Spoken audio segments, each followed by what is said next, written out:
Channel Ranjit में स्वागत है। आज का अपना नेक्स्ट जो टॉपिक है वो है पशुपालन से संबंधित, क्योंकि अपन ने एग्रोनॉमी पढ़ ली, हॉर्टिकल्चर पढ़ लिया और उसके बाद में नेक्स्ट जो तीसरा पोर्शन अपना बच रहा है वो अपना बच जाता है कौन सा, पशुपालन।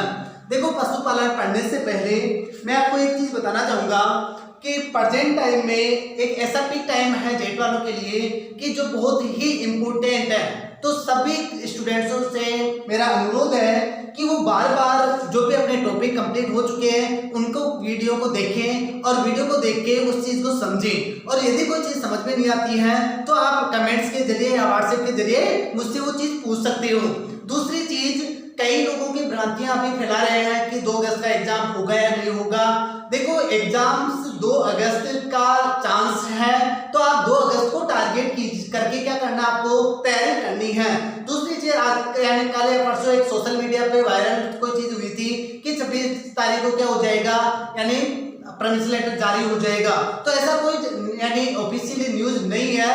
जब तक ऑफिशियल न्यूज नहीं होगी तब तक अपन इस चीज को नहीं मान सकते, ठीक है। तो आपको क्या करना है, आपको तो ओनली और ओनली क्या करना है, तैयारी पे ध्यान देना है। कंप्लीट चीजें, चाहे वो एग्रीकल्चर का पोर्शन हो, चाहे आप यानी बायोलॉजी का हो, केमिस्ट्री का हो, तीनों ही पोर्शन को आपको क्या करना है, एक सिस्टमेटिक तरीके से पढ़ना है। दूसरी चीज, एग्रीकल्चर में यानी एग्रोनॉमी, हॉर्टिकल्चर और एनिमल, इन तीनों पोर्शनों को क्या करना है, आपको इंपोर्टेंस देना है, क्योंकि क्या है, तीनों के ही क्वेश्चंस का एक क्लासिफिकेशन कर रखा है कि अपने पास में इतने क्वेश्चंस यहां से देखने को मिलेंगे। तो आज का जो अपना पोर्शन आता है वो आता है पशुपालन से संबंधित। देखो सबसे पहले मैं एक चीज यहां पर आप डायरेक्ट ही यहां से इस सारणी से एक क्वेश्चन आपके पास मिलेगा जेट के एग्जाम में, हालांकि लगभग जेट के एग्जाम में नहीं, ये एग्रीकल्चर से संबंधित कोई भी एग्जाम हो यहां से क्वेश्चन उठता ही उठता है। तो सबसे पहले देखिए पशुओं से संबंधित शब्दावली, अपने को क्या पढ़ना है, पशुओं से संबंधित शब्दावली।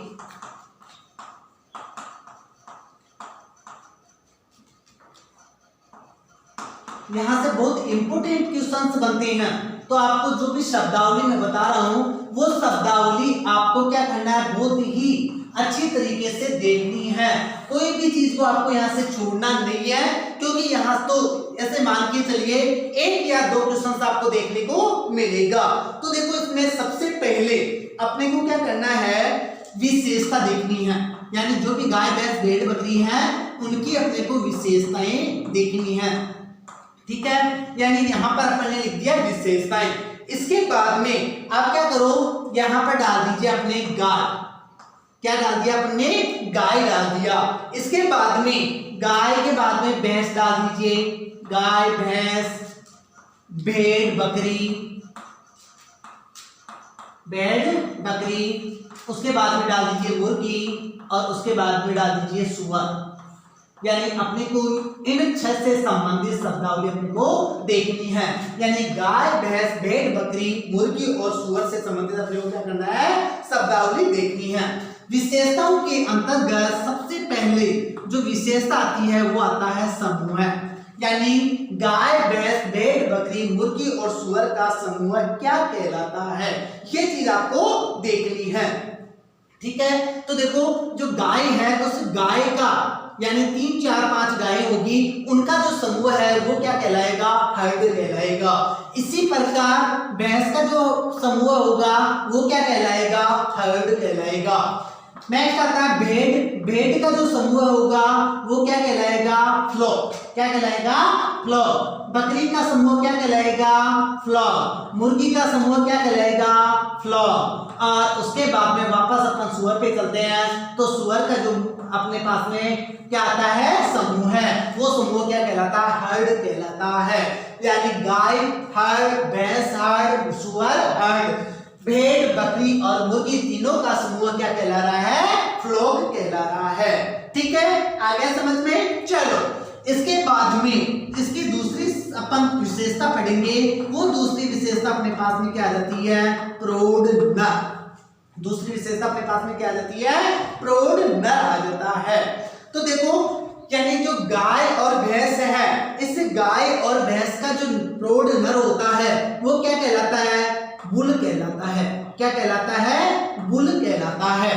तो गाय और भैंस के लिए अपन ने क्या कह दिया, बुल। ठीक है, आगे समझ में। इसके बाद में देखो भेड़, भेड़ का जो यानी नर होगा, प्रौढ़ नर होगा, वो क्या कहलाएगा, रेम कहलाएगा। क्या कहलाएगा, रेम कहलाएगा। उसके बाद में आते हैं बकरी, बकरी का जो प्रौढ़ नर होगा वो क्या कहलाएगा, बक। क्या कहलाएगा, बक। उसके बाद में आते हैं मुर्गी, मुर्गी का जो प्रौढ़ नर होता है वो क्या कहलाता है, कोक। क्या कहलाता है, कोक। और सुअर का क्या कहलाता है, बोवर। सुअर का क्या कहलाएगा, बोवर। तो यहाँ पर अपन ने देखा यानी प्रौढ़ नर किस किस का, गाय और भैंस का तो क्या कहला रहा है, बुल कह रहा है। भेड़ का क्या कहला रहा है, रैम। बकरी का बक, मुर्गी का कोक, और सुअर का क्या कहला रहा है, बोवर। ठीक है, यहाँ समझ में आ गया। चलो इसके बाद देखिए प्रौढ़ मादा। नेक्स्ट अपने पास में यानी विशेषताओं के अंतर्गत देखते हैं प्रौढ़ मादा। देखो प्रौढ़ मादा जो होती है यानी सिंपल, गाय के लिए अपन क्या बोलते हैं, गाय बोलते हैं। भैंस के लिए क्या बोलते हैं, भैंस ही बोलते हैं। ठीक है, तो यहाँ तो लिख दीजिए गाय और भैंस। ठीक है, यहाँ काऊ और बफेलो आ जाएगा। आ गया समझ में। उसके बाद देखिए भेड़, भेड़ का जो होता है क्या, प्रौढ़ मादा। वो प्रौढ़ मादा क्या कहलाती है, यानी इव कहलाती है।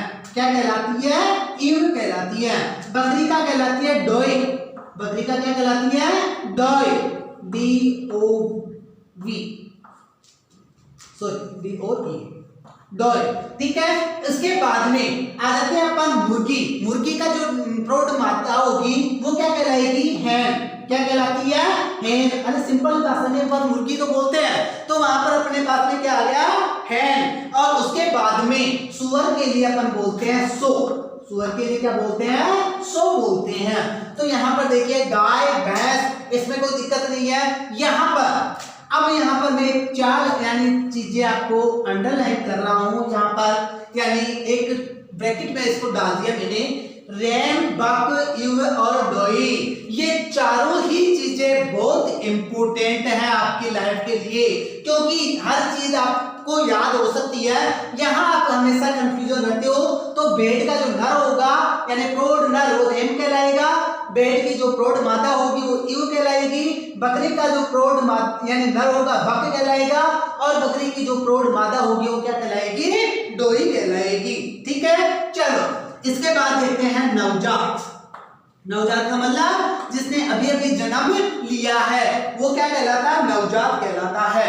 ठीक है, चलो देखो यहाँ पर गाय के लिए अपन कहते हैं काफ। क्या बोलते हैं, काफ। काफ का मतलब बच्चा या बछड़ा बोल दो। ठीक है, काफ हो गया। अब देखो यहाँ पर भैंस के लिए भी अपने को सिंपल काफ आएगा, लेकिन वहां पर अपन क्या कह देंगे, बफेलो काफ। क्या बोल देंगे, बफेलो काफ। यानी काफ था, बछड़ा था, लेकिन वहां पर अपन ने भैंस के लिए क्या बोल दिया, बफेलो काफ। ठीक है, इसके बाद देखिए यानी जो भेड़ होगा उस भेड़ का मेमना क्या कहलाता है, लैम्ब। क्या कहलाता है, लैम्ब। तो ठीक यहाँ पर जो भेड़ का नवजात होगा वो क्या आ गया, लैम्ब। इसके बाद में आता है बकरी का जो बच्चा होता है वो क्या कहलाता है, किड। बकरी का बच्चा क्या कहलाता है, किड कहलाता है। और अपने पास में आ जाता है मुर्गी। मुर्गी का क्या कहलाएगा, चिक। मुर्गी का क्या कहलाता है, चिक। और सुअर का आता है वो आता है पिगलेट। सुअर का क्या आता है, पिगलेट। तो यहाँ पर अपन ने देखा गाय का जो नवजात होगा वो काफ कहलाएगा, भैंस का बफेलो काफ कहलाएगा, बकरी भेड़ का लैम्ब कहलाएगा, बकरी का किड कहलाएगा, मुर्गी का चिक कहलाएगा, और सुअर का क्या कहलाएगा, पिगलेट कहलाएगा। ठीक है, चलो उसके बाद में देखते हैं वयस्क नर। नेक्स्ट अपन देखते हैं वयस्क नर, यानी कंप्लीट क्या हो चुका है, वयस्क हो चुका है। नवजात के बाद में बात कर लेते हैं वयस्क नर की। तो यहाँ पर देखो, यहाँ देखो प्रौढ़ नर क्या कहला रहा था, बुल। क्या कहला रहा था, बुल। तो एक शब्द तो आपके पास में क्या आ गया, बुल। ठीक है, अब काफ बछड़ा यानी नवजात था वो क्या कहला रहा था, काफ। ठीक है, तो दोनों की जो बीच की अवस्था काफ भी आएगी। तो यहाँ पर क्या आ गया अपने, बुल काफ। क्या आ गया अपने पास में, बुल काफ। यानी जो गाय का वयस्क नर होगा वो वयस्क नर क्या कहलाएगा, बुल काफ कहलाएगा। फिर बात आती है यहाँ पर कुछ भी चेंज नहीं करना आपको, यहाँ डायरेक्ट लिख दीजिए बफेलो का। यहाँ पर क्या क्या लिख दोगे आप, बफेलो का, यानी वयस्क नर जो भैंस का होगा वो बफेलो का कहलाएगा।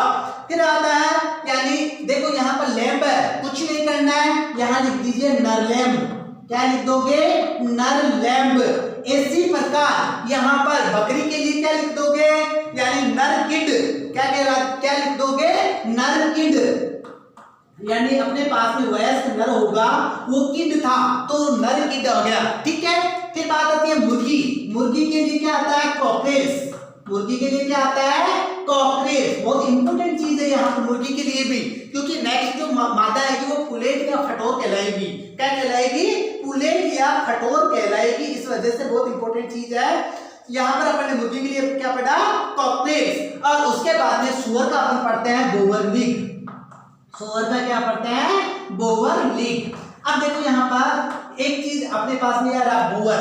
क्या आ रहा है, बोवर आ रहा है। बोवर क्या कहला रहा है आपका, यानी प्रौढ़ नर कहला रहा है। क्या कहला रहा है, प्रौढ़ नर।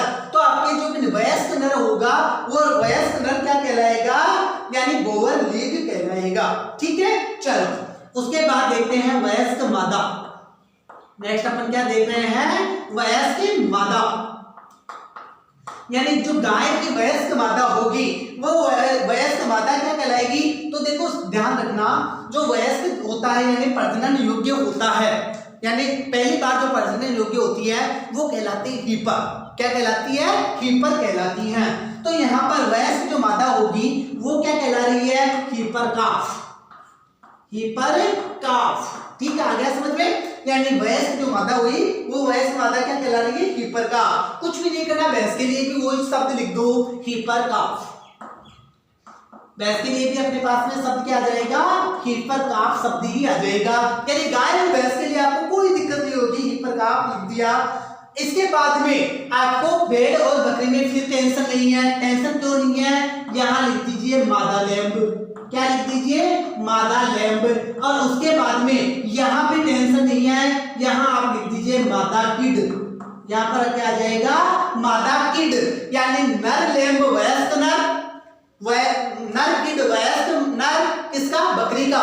मादा लैम्ब किसका आ गया, वयस्क मादा यानी भेड़ का। और मादा किड यानी बकरी का आ गया, वयस्क मादा आ गई। उसके बाद में देखिए मैंने आपको यहाँ पर कहा था कि ये बहुत इंपॉर्टेंट चीज है, यानी वयस्क जो मादा होगी वो वयस्क मादा क्या कहलाएगी, पुलेट या फटोर कहलाती है। पुलेट या फटोर कहलाती है किसकी, मुर्गी की। और इसी प्रकार अपन बात करें सुअर की, तो सुअर के लिए देखो पिगलेट पढ़ा था यहाँ पर अपन ने नवजात के लिए। तो यहाँ पर आप शब्द कुछ भी नहीं लगाना, आपको क्या लगाना है, मादा पिगलेट।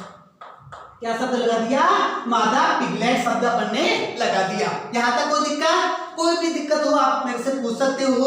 उसके बाद में देखो नेक्स्ट अपन को पढ़ना है मांस, यानी आपके गाय भैंस भेड़ बकरी जो भी आपका सुअर है या मुर्गी है उसका मांस क्या कहलाता है। तो जो भी आपके देखो सबसे पहले अपन पढ़ रहे हैं किसके लिए, गाय के लिए। गाय का जो मांस होता है वो किस नाम से जाना जाता है, बीफ के नाम से जाना जाता है। किसके नाम से जाना जाता है, बीफ के नाम से जाना जाता है। इसी प्रकार जो गाय का बछड़ा होता है, उस गाय का जो बछड़े का मांस होता है, उस बछड़े का मांस किस नाम से जाना जाता है, बील के नाम से जाना जाता है। किस नाम से जाना जाता है, बील के नाम से जाना जाता है। ठीक है। उसके बाद में आते हैं भैंस के ऊपर। भैंस का जो मांस होगा वो बफन कहलाएगा। क्या कहलाएगा, बफन कहलाएगा। इजी वे में याद होगा, देखो अपन क्या कहते हैं, बफेलो। क्या बोलते हैं, बफेलो। बफेलो से शब्द निकाल दीजिए बफन। क्या शब्द निकाला अपन ने, बफन। इसके बाद में बात करते हैं भेड़ के लिए। तो भेड़ का जो मांस होता है वो क्या कहलाता है, मटन।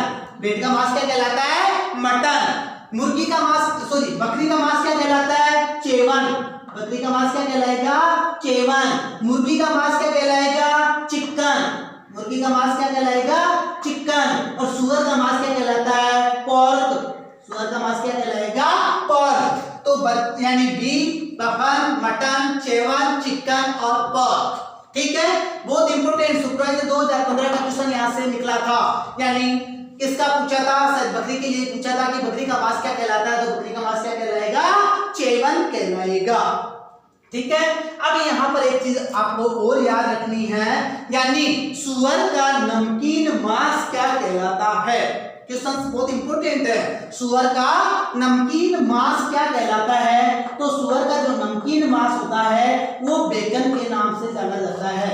नमकीन मांस किस नाम से जाना जाता है, बेकन के नाम से जाना जाता है। आ गया समझ में आता है। चलो इसके बाद देखते हैं अपन नेक्स्ट, यानी इसी में बच्चा देने की क्रिया, किसमें, चलो ये इसको मैं साफ कर देता हूं।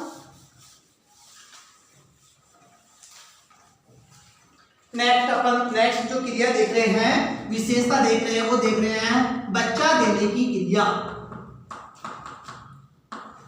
बच्चा देने की क्रिया क्या कहलाती है, यानी गाय में जो बच्चा देने की क्रिया होगी वो क्या कहलाएगी। तो देखो गाय और भैंस के लिए सिंपल याद रखना, काविंग, काफ अपने पास में शब्द आया था, काफ के नाम से यानी शब्द अपने पास में आएगा काविंग। क्या आ गया, काविंग। उसके बाद में देखिए जो भेड़ था, उस भेड़ का नवजात क्या कहला रहा था, लैम्ब कहला रहा था। क्या कहला रहा था, लैम्ब कहला रहा था। उसी से हिसाब से आपको याद हो जाएगी नेक्स्ट क्रिया लैम्बिंग। क्या याद हो जाएगी, लैम्बिंग, यानी बच्चा देने की क्रिया किसमें, भेड़ में क्या कहलाएगी, लैम्बिंग। उसके बाद देखिए बकरी का जो नवजात था क्या था, किड, और उसी किड के हिसाब से क्या आ जाएगी नेक्स्ट क्रिया, किडिंग। क्या आ जाएगी नेक्स्ट क्रिया, किडिंग। उसके बाद आता है मुर्गी, मुर्गी का क्या होता है, यानी हैन, उसके हिसाब से देखो याद थोड़ा सा हो जाएगा हैचिंग। क्या याद हो जाएगा, हैचिंग। और उसके बाद में बात करते हैं सुअर के लिए, तो सुअर के लिए याद हो जाएगा आपको फेरोविंग। सुअर के लिए क्या ध्यान रखना है, फेरोविंग शब्द ध्यान रखना है। आगे समझ में। चलो इसके बाद देखते हैं नेक्स्ट मैथुन क्रिया। नेक्स्ट क्या देख रहे हैं, मैथुन क्रिया, यानी सभी में अपने को पढ़ना है मैथुन क्रिया क्या कहलाती है। मैथुन क्रिया, अब यहां देखिए जो मैथुन क्रिया है वो मैथुन क्रिया गाय भैंस, गाय और भैंस, इसके लिए सेम चीज है। तो सबसे पहले गाय के लिए सर्विंग, गाय के लिए अपने पास में क्या शब्द आ गया, सर्विंग। भैंस के लिए शब्द क्या आ गया, सर्विंग। गाय और भैंस के लिए क्या आ गया अपने पास में, यानी मैथुन क्रिया क्या कहला रही है, सर्विंग, सर्विंग। उसके बाद में आता है बेड के लिए, बेड के लिए आप याद रखोगे टपिंग, बेड के लिए क्या याद रखोगे, टपिंग। उसके बाद वापस अपन बकरी पे चलते हैं, तो बकरी की जो मैथुन क्रिया है वो क्या कहलाती है, सर्विंग। तो अपने पास में क्या आ गया, सर्विंग, सर्विंग, टपिंग, सर्विंग। उसके बाद देख लीजिए वापस अपने पास क्या आ रही है, मुर्गी, मुर्गी के लिए भी मैथुन क्रिया क्या होती है, सर्विंग। और उसके बाद में बात करते हैं सुअर के लिए, सुअर के लिए मैथुन क्रिया होती है कपलिंग। सुअर की जो मैथुन क्रिया क्या होती है, कपलिंग। तो सर्विंग, सर्विंग, टपिंग, सर्विंग, सर्विंग और कपलिंग। आ गया समझ में। चलो आते हैं नेक्स्ट बदियाकृत नर। नेक्स्ट किस पे आते हैं, बदियाकृत नर के ऊपर, यानी जो बदियाकृत नर है वो बदियाकृत नर क्या कहलाता है, यानी बदियाकृत नर किसका, गाय का। तो गाय और भैंस के लिए सिंपल वो एक सेम चीज, गाय का बदियाकृत नर गुल्लक, क्या कहलाएगा, गुल्लक। गाय और भैंस दोनों के लिए देखो बुल से क्या निकाला, गुल्लक, क्या निकाल दिया, गुल्लक। उसके बाद में आते हैं किसके लिए, भेड़ के लिए, भेड़ के लिए याद रखोगे विडर, भेड़ के लिए क्या याद रखोगे, विडर। बकरी के लिए याद रखोगे बक, बकरी के लिए क्या शब्द याद रखा, बक। और उसके बाद में आते हैं मुर्गी, मुर्गी का जो बदियाकृत नर होता है वो केपन कहलाता है। और उसके बाद में बात करते हैं सुअर, सुअर का जो बदियाकृत नर होता है वो होग के नाम से जाना जाता है। किस नाम से, होग के नाम से। यह आपके पशुओं से संबंधित शब्दावली थी। इसमें से फिर कह रहा हूं एक या दो क्वेश्चन आपको देखने को मिलेगा, चाहे वो आपका जेड का एग्जाम हो,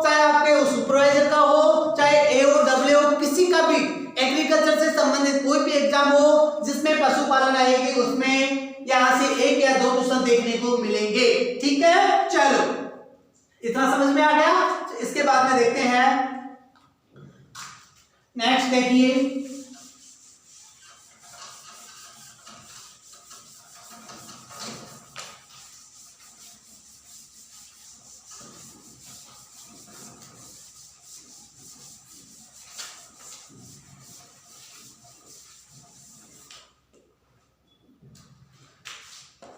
विभिन्न पशुओं का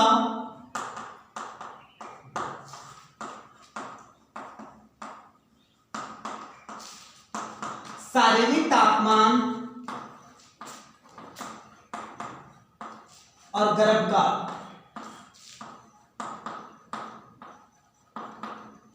आज का टॉपिक बहुत इंपॉर्टेंट टॉपिक है, सारी चीजें। ठीक है, तो आप क्या करोगे, सभी चीजों को क्या करोगे, बहुत इंपॉर्टेंट तरीके से देखोगे। देखो यहाँ पर 2 चीजें अपने को पढ़नी है, एक यानी शारीरिक तापमान, दूसरा गर्भकाल। तापमान यानी फारेनहाइट में मापा जाएगा और जो भी आपका गर्भकाल होगा वो दिन के अंतर्गत आएगा। तो देखो यहाँ पर आप पशु का नाम लिख दीजिए, फिर लिख दीजिए शारीरिक तापमान, और उसके बाद में अपने पास में क्या आ जाएगा, गर्भकाल आ जाएगा। क्या आ जाएगा, गर्भकाल आ जाएगा, और गर्भकाल दिन में आ जाएगा। तो आगे बार बार दिन लिखने की जरूरत नहीं पड़ेगी। यहाँ डिग्री फारेनहाइट किसमें आएगा, डिग्री फारेनहाइट के अंतर्गत आएगा। सबसे पहले पशु के अंतर्गत देखिए गाय। गाय के शरीर का तापमान कितना होता है, तो गाय का जो शरीर का तापमान होता है वो 101.5 डिग्री फारेनहाइट होता है। कितना होता है, 101.5 डिग्री फारेनहाइट होता है। और जो गर्भकाल होता है वो होता है 281 या 282 दिन। कितना होता है, 281 या 282 दिन। अब इसको कैसे याद करो, रटना तो है ही नहीं। देखो गाय के लिए अपन जनरल जो घर पे काम में लेते हुए ये कहते हैं कि गाय 9 महीने में ब्याह जाती है। तो 9 महीने का मतलब 9 3 27 यानी 270 दिन। उसमें ऐड करना कितना, 10 दिन। 10 दिन ऐड करोगे 280, 81, 82 दिन आएंगे। तो यहाँ पर देखो कोई भी चीज डाटा होगा वो फिक्स आपके पास अवेलेबल नहीं होगा, यानी ऑप्शन ऐसे नहीं आ सकता कि 280, 81, 82। और यदि ऐसा आ जाए तो आपको क्या करना है, 281 दिन करना है। ठीक है, तो जो भी गाय का गर्भकाल है वो कितना होता है, 281 से 282 दिन होता है। उसके बाद देखते हैं नेक्स्ट, भैंस। भैंस के शरीर का तापमान वही गाय के समान यानी 101.5 डिग्री फारेनहाइट। कितना होता है, 101.5 डिग्री फारेनहाइट। उसके बाद बात करते हैं गर्भकाल की। तो देखो जनरल भाषा में अपने घर पे क्या बोलते हैं, यानी 10 महीने।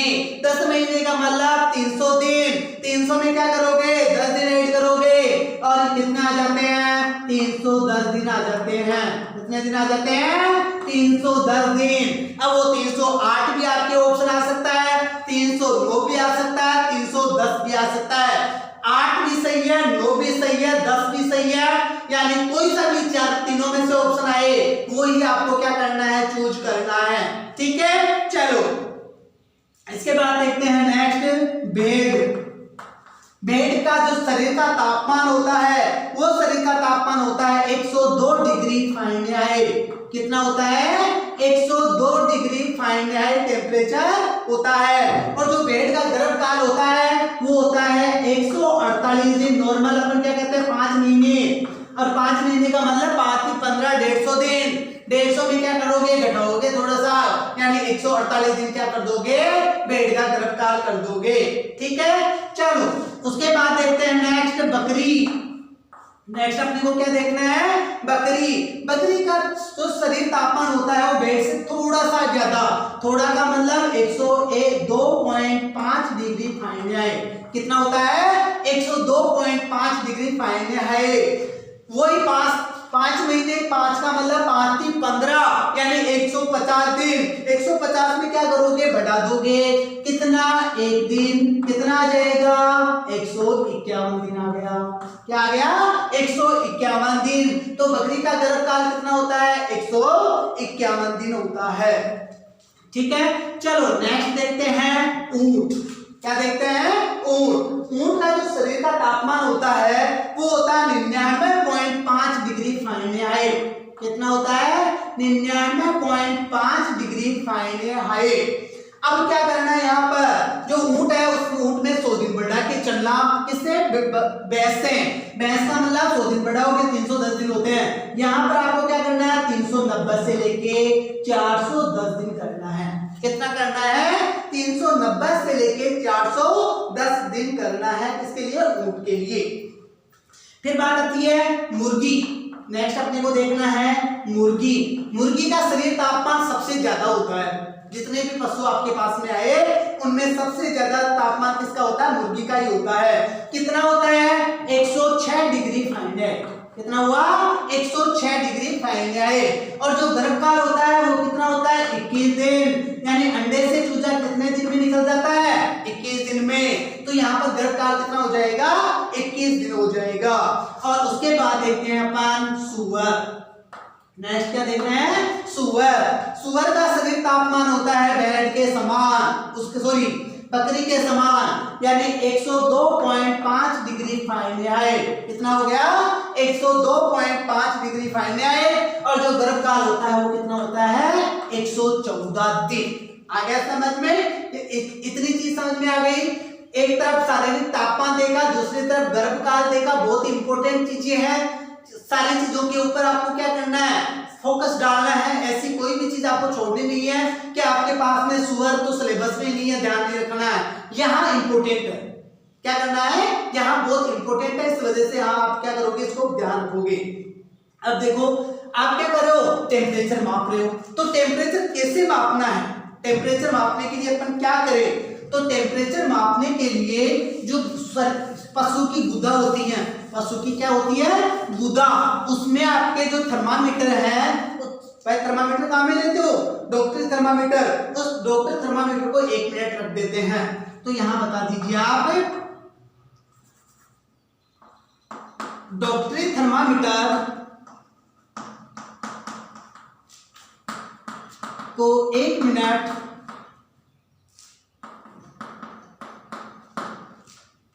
गुदा में रखकर टेम्परेचर मापते हैं। ठीक है, चल यहां तक कोई भी प्रॉब्लम हो तो वो आप बता दीजिए।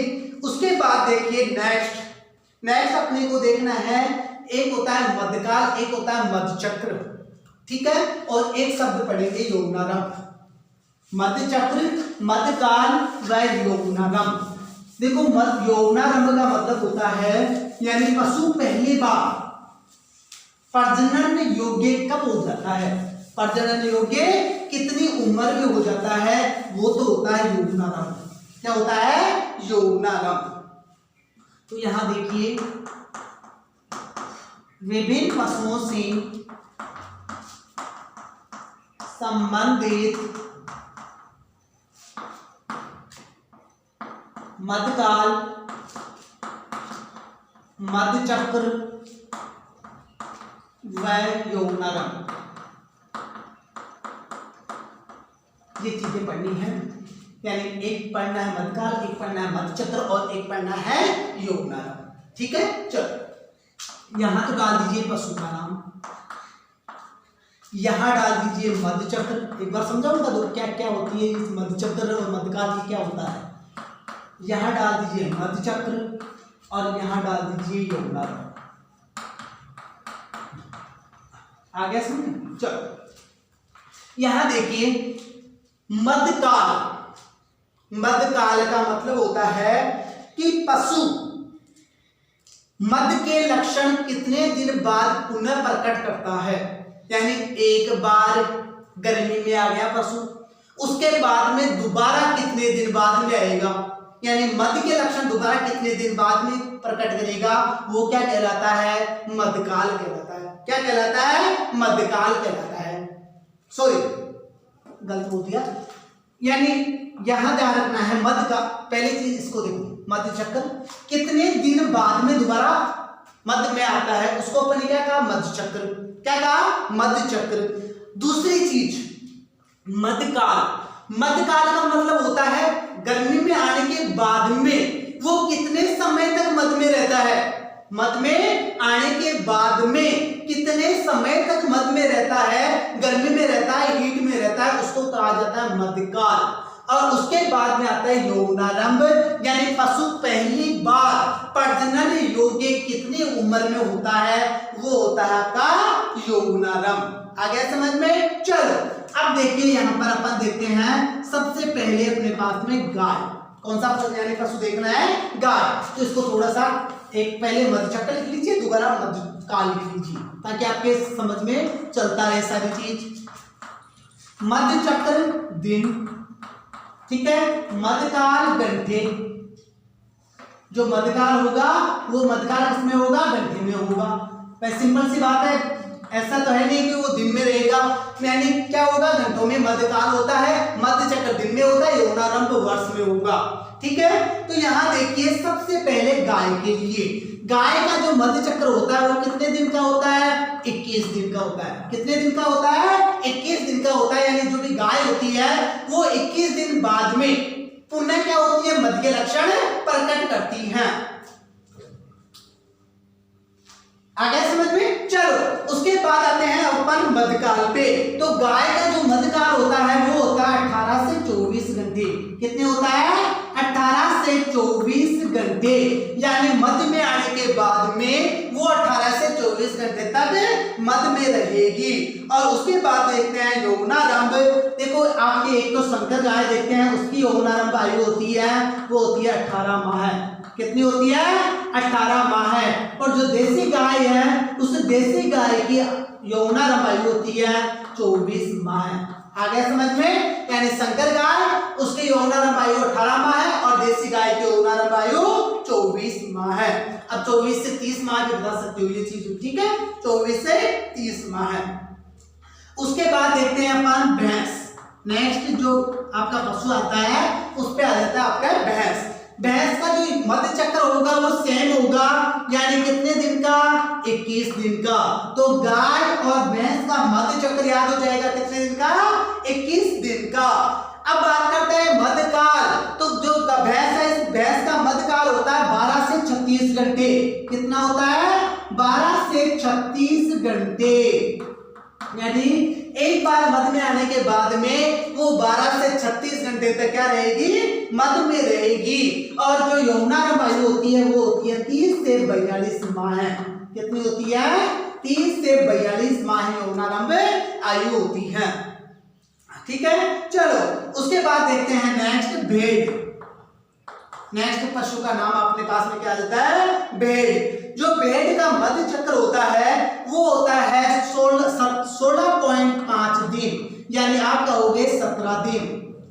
या तो आपके पास में कितने आएंगे, फिक्स आए, फिक्स तो आएगा 16.5 दिन, या फिर आपके नेक्स्ट जो डाटा आएगा वो आएगा 17 दिन। ठीक है, मध्यकाल 12 से 36 घंटे। कितना होता है, 12 से 36 घंटे। और जो यौवनारंभ आयु होती है वो होती है 10 माह। कितनी होती है, 10 माह। फिर देखते हैं नेक्स्ट बकरी। नेक्स्ट पशु का नाम अपने पास में क्या रहता है, बकरी। बकरी का मध्य चक्र होगा 18 से 21 दिन। कितना होगा, 18 से 21 दिन। यानी लगभग गाय और भैंस के समान। जो मध्यकाल होता है वो होता है 24 से 48 माह। 24 से 48 माह। और उसके बाद यौवनारंभ आयु जो होती है वो होती है 12 माह। यानी 1 साल 12 माह या 1 साल। उसके बाद देखिए नेक्स्ट ऊंट। नेक्स्ट क्या देखा अपन ने, ऊंट। ऊंट का जो मध्य चक्र होता है वो होता है 14 दिन। कितना होता है, 14 दिन। यहां दिन में आ जाता है भाई, ठीक है। यानी जो मध्यकाल होगा वो मध्यकाल भी दिन में आएगा। तो यहाँ पर जो यानी आया अपने पास में मध्य चक्र, वो मध्य चक्र कितने में आ गया, 14 दिन। और उसके बाद में जो मध्यकाल है वो घंटे में बताओ, हालांकि दिन में आपको नहीं बताना है। तो जो मध्य मध्यकाल बताना है 72 से 120 घंटे। कितना? 72 से 120 घंटे, यानी सबसे ज्यादा किसका होता है? ऊंट का ही होता है। और उसके बाद में यौनारंभ जो आयु हुई वो हो गई 36 से 48 माह है। कितनी हो गई? 36 से 48 माह है। ये क्या हो गया आपके, यानी मध्य चक्र, मध्यकाल और यौनारंभ। एक बार दोबारा बता देता हूं, मध्य चक्र क्या होता है, यानी पशु दोबारा कितने दिन बाद में मध्य में आता है, उसको क्या कहते हैं अपन? मध्य चक्र कहते हैं। दूसरी चीज मध्यकाल, यानी मध्य में आने के बाद में कितने समय तक वो मध्य में रहता है, वो होता है मध्यकाल। और यौनारंभ का मतलब होता है, यानी पशु पहली बार प्रजनन निरोगी कितनी आयु में होता है, वो होता है क्या आपका? यौनारंभ आयु। ठीक है, चलो उसके बाद देखिए अपने को देखना है यानी नाड़ी गति और श्वास गति। नेक्स्ट जो चीज देखिए अपन देखनी है वो अपने को देखनी है नाड़ी गति और श्वास गति, यानी विभिन्न पशुओं से संबंधित नाड़ी गति और श्वास गति।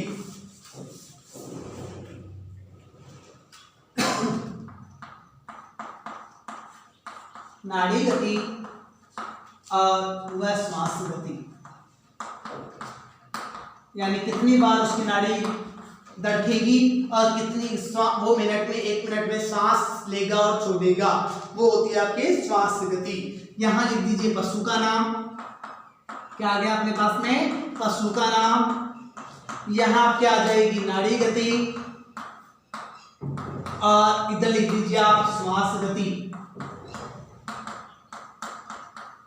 ये आपके पास में आ जाएगी। देखो सबसे पहले अपन देखना, अपने को क्या देखना है? गाय का देखना है। सबसे पहले अपने को क्या करना है? गाय की देखनी है। एक तो नाड़ी गति देखनी है और दूसरी श्वास गति देखनी है। जो गाय की नाड़ी गति होती है वो होती है 40 से 50। कितनी होती है? 40 से 50 प्रति मिनट, यानी 1 मिनट में 40 से 50 बार नाड़ी धड़केगी, तो वो होता है नाड़ी गति। अब बात आती है श्वास गति, यानी प्रति मिनट कितनी बार श्वास लेगा और कितनी बार छोड़ेगा। तो जो गाय है उस गाय की होती है 12 से 16 मिनट।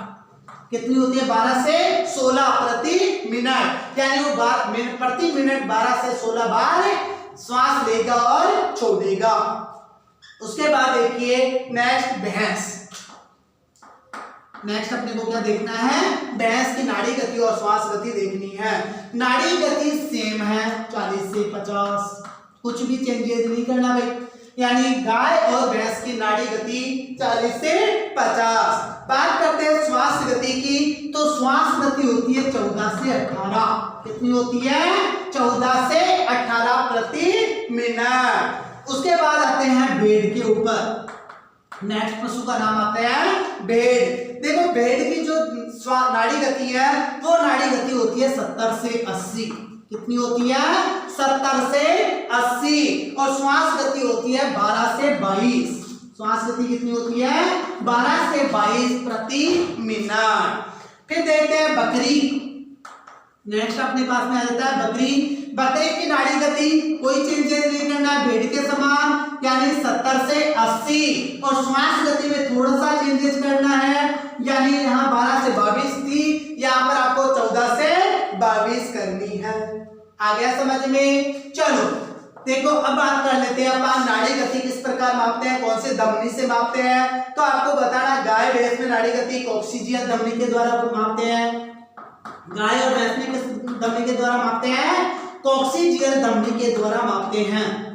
यानी आपके धमनी कौन सी आ गई? कॉक्सिजियल।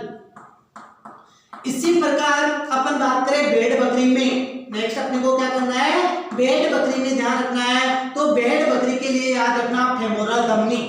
भेड़ बकरी के लिए क्या याद रखोगे? फेमोरल धमनी, यानी कॉक्सिजियल जो धमनी होगी उसमें गाय भैंस में मापोगे, फेमोरल धमनी द्वारा भेड़ बकरी में मापोगे। हालांकि आपके घोड़ा नहीं है, लेकिन याद रखना चाहो तो घोड़े के लिए भी याद रख सकते हो। आपके एक धमनी आती है मैक्सिलरी। कौन सी धमनी आती है?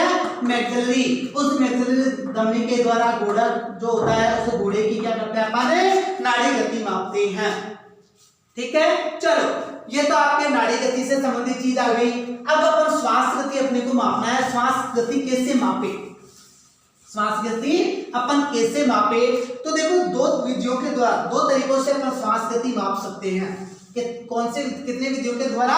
दो विधियों के द्वारा अपन श्वास गति माप सकते हैं। एक तो क्या होता है, नथुने होते हैं। उन नथुनों के ऊपर अपन क्या करेंगे, अंगुली यानी क्या करेंगे, अंगुली रखेंगे। नथुनों के ऊपर अंगुली, हाथ रख सकते हैं, हाथ रख लो या अंगुली रख लो, कुछ भी कर लो। तो नथुनों के ऊपर हाथ रखकर, अंगुली रखकर, हाथ रखकर, कैसे भी, ठीक है। दूसरी चीज यानी जो कोक होती है, उस कोक के उठने व बैठने के आधार पर, कोक के उठने व बैठने के आधार पर अपन क्या करते हैं, श्वास गति मापते हैं। यानी कोक कितनी बार उठी और कितनी बार बैठी, उस आधार पर माप सकते हैं। दूसरी चीज नथुने, नथुने का मतलब जो नाक होते हैं, उन नाक के सामने आप अंगुली रखो, वो कितनी बार श्वास ले रहा है, कितनी बार छोड़ रहा है, आप उसको गिन सकते हो। तो नथुनों के ऊपर हाथ रखकर, अंगुली रखकर, दूसरी चीज कोक के उठने व बैठने के आधार पर अपन क्या कर सकते हैं, यानी श्वास गति माप सकते हैं। ठीक है, चलो इसके बाद देखते हैं अपन नेक्स्ट, पशुओं की आयु गणना।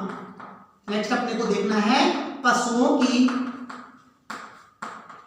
आयु गणना, यानी पशुओं की आप आयु ज्ञात करो।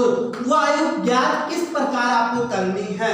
तो देखो पशुओं की जो आयु ज्ञात है वो अपन 3-4 प्रकार से कर सकते हैं। नंबर 1, सिंपल जो काम करते हैं अपन, भाई अपन एक घर पे पशु है, अपन क्या करते हैं, उसकी शारीरिक दशा देख के ये कह देते हैं ये पशु इतनी आयु का हो गया। तो पहली जो विधि आई अपने पास में, वो अपने पास में क्या आ गई, शारीरिक दशा देखकर, शारीरिक दशा देखकर, ये एक नॉर्मल विधि है, अपने घर पे काम में ली जाती है। दूसरी चीज, दूसरा अपने पास में अपने को करना है रिकॉर्ड के आधार पर, रिकॉर्ड के आधार पर। अरे अपने तो रिकॉर्ड नहीं होते हैं, लेकिन जो बड़े बड़े क्या होते हैं, पशुओं से संबंधित फार्म होते हैं, उन पशुओं से संबंधित फार्मों के ऊपर क्या होता है, यानी रिकॉर्ड रखा जाता है। सारी चीज लिखी जाती है कि ये पशु कब, यानी इसका जन्म कब हुआ था, प्रजनन कब हुआ, यानी कितनी उम्र का हो गया। तो रिकॉर्ड के आधार पर अपन क्या कर सकते हैं, पशु की आयु ज्ञात कर सकते हैं। नंबर 3, सींगों के आधार पर। नंबर 3 अपने क्या देखा, सींगों के आधार पर। सींगों के आधार पर कैसे आयु ज्ञात करोगे? तो सींगों के ऊपर क्या होते हैं, छल्ले बने हुए होते हैं। सींगों के आधार पर क्या होते हैं, छल्ले बने हुए होते हैं। उन छल्लों के आधार पर अपन क्या करते हैं, पशु की आयु ज्ञात कर सकते हैं। तो यहाँ पर अपन ने सींगों के आधार पर ही अपने को इस चीज को पढ़ना है। पहली चीज तो कि आप कैसे आयु ज्ञात करोगे, ठीक है। तो इसका एक सूत्र होगा, वो सूत्र होगा सींगों की, छल्लों की संख्या प्लस 2, छल्लों की संख्या प्लस 2। यानी जो सींगों के आधार पर अपन आयु ज्ञात करेंगे उसका सूत्र होता है छल्लों की संख्या प्लस 2। अब छल्लों की संख्या कैसे ज्ञात करोगे? तो छल्लों की संख्या आपको याद रखना, 3 वर्ष की आयु में पहला छल्ला बनता है। 3 वर्ष की आयु में प्रथम छल्ला बनता है।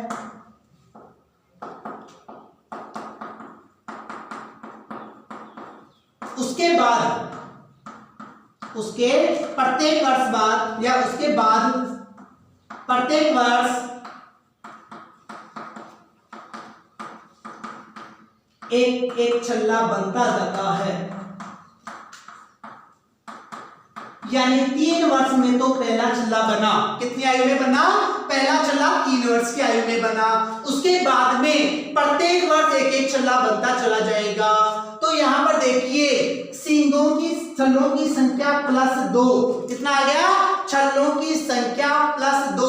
अरे मैंने ये कहा कि क्या हो गया, 3 वर्ष के, देखो यहाँ इस चीज को समझो, 3 वर्ष की आयु में प्रथम छल्ला बनता है, उसके बाद प्रत्येक वर्ष एक एक छल्ला बनता जाता है। 3 वर्ष की आयु में पहला बन रहा है, क्या बन रहा है, 1 बन रहा है। अब यहाँ पर देखो सिंपल सी बात हो गई, 1 छल्ला बना, यहाँ 2 जोड़ रहे हो, कितनी आयु हो गई, 3 हो गई। ये सिंपल इसी आधार पे मैंने बता दिया। यानी छल्लों की संख्या प्लस 2, 3 वर्ष की आयु में पहला बनता, उसके बाद में एक एक बनते जाते हैं। मैंने आपको ये कहा कि पशु के जो सींग है उसके ऊपर 4 छल्ले हैं, छल्ले हैं, 4 छल्ले हैं, तो पशु की आयु बताइए 4 प्लस 2 बराबर कितने हो गई? 6 हो गई। कितनी हो गई? 6 हो गई। तो आपको याद करना है छल्लों की संख्या प्लस 2 के आधार पर। उसके बाद देखिए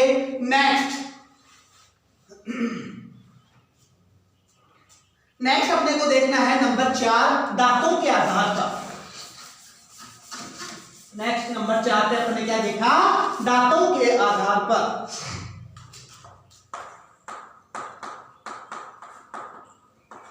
दांतों के आधार पर कैसे आयु ज्ञात करो?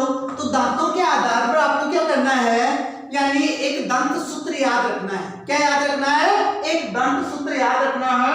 वो दंत सूत्र आपका आता है ICPM बटा ICPM। दंत सूत्र क्या है? ICPM बटा ICPM, यानी ये ऊपरी जबड़ा और ये निचला जबड़ा। ये तो क्या आ गया? आपका ऊपरी जबड़ा आ गया और ये क्या आ गया? निचला जबड़ा आ गया। अब आई का मतलब इंसाइजर। आई का मतलब क्या होता है? इंसाइजर। इंसाइजर कौन से होते हैं? जो काटने वाले दांत होते हैं, यानी कृंतक दांत। काटने वाले दांत कौन से हो गए? कृंतक यानी इंसाइजर। उसके बाद में अपने पास में आया सी यानी केनाइन। केनाइन को अपन क्या कहते हैं? कील दांत। केनाइन को क्या कहते हैं? कील दांत। उसके बाद में आया अपने पास में पी। प्रीमोलर को, यानी पी का मतलब प्रीमोलर। प्रीमोलर का मतलब होता है अग्र च्वर्णक। अग्र च्वर्णक यानी जो चबाने वाले दांत होते हैं आगे वाले, वो क्या होते हैं? प्रीमोलर यानी अग्र च्वर्णक। और उसके बाद में आता है मोलर। मोलर का मतलब होता है च्वर्णक। मोलर का मतलब क्या होता है? च्वर्णक यानी चबाने वाले दांत। कृंतक, कीलदांत, अग्र च्वर्णक और च्वर्णक। ठीक है, ये आपके पास में क्या आ गया? यानी दांतों के आधार पर सूत्र आ गया। तो एक चीज तो ये याद रखना कि आयु ज्ञात करने की सर्वोत्तम विधि, आयु ज्ञात करने की जो सर्वोत्तम विधि है वो सर्वोत्तम विधि कौन सी है? आपके यानी दांतों के आधार पर। कौन सी विधि है? दांतों के आधार पर ही सर्वोत्तम विधि है। दूसरी चीज अब कैसे याद करोगे? तो देखो, एक होता है अस्थायी दंत सूत्र और एक होता है स्थायी। क्योंकि अपने भी क्या होते हैं? अस्थायी दांत होते हैं और उसके बाद में क्या होते हैं? अस्थायी दांतों के टूटने के बाद में स्थायी दांत अपने आते हैं। तो सबसे पहला अपन ने देखा अस्थायी। सबसे पहला अपन ने क्या देख लिया? अस्थायी दांत देख लिया। अस्थायी दांतों के अंतर्गत कुछ भी याद मत करना, आपको दिमाग ज्यादा लगाना ही नहीं है। 0030 बटा 4030, ये आपको क्या करना है? एक फॉर्मूला याद रखना है। 0030 4030। ऊपरी जबड़े में इंसाइजर नहीं होते हैं, केनाइन नहीं होते हैं, प्रीमोलर 3 जोड़ी होते हैं। कितनी जोड़ी होते हैं? 3 जोड़ी होते हैं। जोड़ी का मतलब डबल। जोड़ी का मतलब क्या करना है? आपको डबल करना है। डबल का मतलब 6 दांत हो गए। निचले जबड़े में चलो, यानी यहाँ मोलर नहीं होते हैं। निचले जबड़े में क्या होते हैं? इंसाइजर 4 जोड़ी होते हैं, यानी कितने दांत हो गए? 8 दांत हो गए। कितने दांत हो गए? 8 दांत हो गए। कैनाइन नहीं होते हैं, प्रीमोलर 3 का मतलब 6 दांत हो गए। तो देखो यहाँ पर दांतों की संख्या ऐसा दांत गिन लो, 6 6 12 12 और 8 20, यानी आपके जो पशु होता है उस पशु में ऐसा दांतों की संख्या कितनी होती है? 20 होती है। कितनी होती है? 20 होती है। अब यहाँ पर एक चीज याद रखोगे, यहाँ पर ये याद रखोगे कि जन्म के समय यानी बछड़े में कितने कृंतक दांत होते हैं। तो बताना, जन्म के समय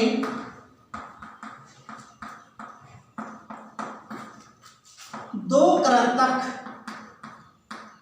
यानी कृंतक का मतलब काटने वाले 2 कृंतक दांत होते हैं। 2 का मतलब 1 जोड़ी। कितना? 2 का मतलब क्या हो गया? 1 जोड़ी हो गया। जन्म के समय तो ये कंडीशन है। उसके बाद में बात करें अपन, यानी जो अस्थायी दांत है वो कितनी आयु में निकल जाते हैं? तो 1 माह की उम्र में, 1 माह की उम्र में सभी अस्थायी दांत निकल जाते हैं। 1 माह की उम्र में सभी अस्थायी दांत कंप्लीटली क्या हो जाएंगे? अस्थायी दांत निकल जाएंगे, यानी आ जाते हैं। एक चीज यहाँ पर क्या याद है कि जन्म के समय कितने कृंतक दांत होते हैं? 2 दांत, यानी 1 जोड़ी। दूसरी चीज, 1 माह की उम्र में सभी अस्थायी दांत निकल जाते हैं। ये तो अपन ने क्या पढ़ लिया, अस्थायी के अंतर्गत पढ़ लिया। अब देखना है स्थायी के अंतर्गत। किसके अंतर्गत देखना है, स्थायी के अंतर्गत देखना है। देखो स्थायी के अंतर्गत जो भी अपना सूत्र था उस सूत्र में क्या बदलाव करना है, तो सूत्र में 0033 इसी आधार में निचले जबड़े में 4033। तो यहां देखिए अपने पास में आया क्या, ये चीज आ गई। पहले वाला जो सूत्र था उस सूत्र में ये संख्या नहीं थी, 0 था दोनों में, तो अपने पास में ये चीज आ गई। मतलब 20 दांत अपने पास में थे, 3 और 3 6 जोड़ी बचे। 6 जोड़ी बढ़ने का मतलब क्या हो गया, अरे 12 दांत बढ़ गए। 12 दांत बढ़ने का मतलब 20 प्लस 12 कितने हो गए, 32। यानी स्थायी दांतों की संख्या कितनी होती है, 32। और अपने में भी कितने होते हैं, 32 दांत होते हैं। कितने होते हैं, 32 दांत होते हैं। तो आपके अस्थायी दांतों की संख्या पूछी जाए तो 20 बताना है, और स्थायी दांतों की संख्या पूछी जाए तो आपको कितने बताने हैं, 32 दांत बताने हैं। अब देखो नेक्स्ट, इसी के अंतर्गत जो क्वेश्चन आपको ये पूछा जाएगा, अपन ने ये तो कह दिया कि अस्थायी दांत का जो कृंतक है उसका जन्म के समय कितना जोड़ा होता है, तो 1 जोड़ा या दो दांत होते हैं। लेकिन स्थायी दांतों के अंतर्गत आपको पूछा जाएगा कि जो प्रथम जोड़ा है कृंतक का वो कितनी आयु में निकलता है। तो आपको बताना स्थायी दांतों के अंतर्गत, स्थायी दांतों के अंतर्गत कृंतक का प्रथम जोड़ा, कृंतक का प्रथम जोड़ा 2 वर्ष की उम्र में निकलता है। कितने वर्ष की उम्र में निकलता है, 2 वर्ष की उम्र में निकलता है। यानी जो पहला जोड़ा, वो पहला जोड़ा कब निकल रहा है, 2 वर्ष की उम्र में। और उसके बाद में प्रत्येक वर्ष, उसके बाद में प्रत्येक वर्ष क्या होगा, यानी एक वर्ष के अंतराल में, भाई 3 ही तो जोड़ी बचे, 1 जोड़ी यहां निकल गया, 4 जोड़ी अपने पास में थे, 3 जोड़ी एक वर्ष के अंतराल पर निकलते हैं। तो यहां लिख दीजिए शेष 3 जोड़ी, शेष 3 जोड़ी एक वर्ष के अंतराल पर निकलते हैं।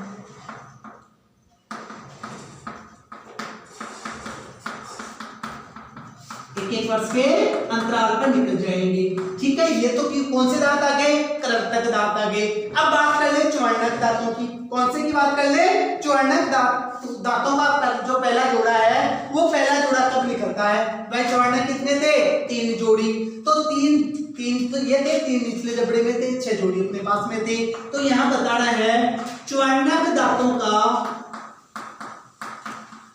प्रथम जोड़ा 6 माह की उम्र में, यानी 6 महीने का जो पस हो जाएगा उस कंडीशन में चौवर्णक दांतों का पहला जोड़ा निकल जाएगा। दूसरा जोड़ा 1 वर्ष की उम्र में, और तीसरा जोड़ा 2 वर्ष की उम्र में। दूसरा यानी जो द्वितीय जोड़ा होगा वो द्वितीय जोड़ा कब निकलेगा, यानी 1 वर्ष की उम्र में। और तीसरा जो जोड़ा होगा वो कब निकलेगा, 2 वर्ष की उम्र में निकलेगा। ठीक है, ये आपकी क्या हो जाती है, दांतों के आधार पर आयु गणना हो जाती है। और उसके बाद में नेक्स्ट जो 5वां आता है आयु गणना का जो नेक्स्ट विधि, वो खुर देखकर यानी खुरों को देखकर भी अपन क्या कर सकते हैं, आयु गणना कर सकते हैं। ठीक है, आज के लेक्चर में इतना ही। बाकी जो भी आपके और कोई कॉमन चीजें बच गई वो देखना है नेक्स्ट लेक्चर में। ठीक है, थैंक यू।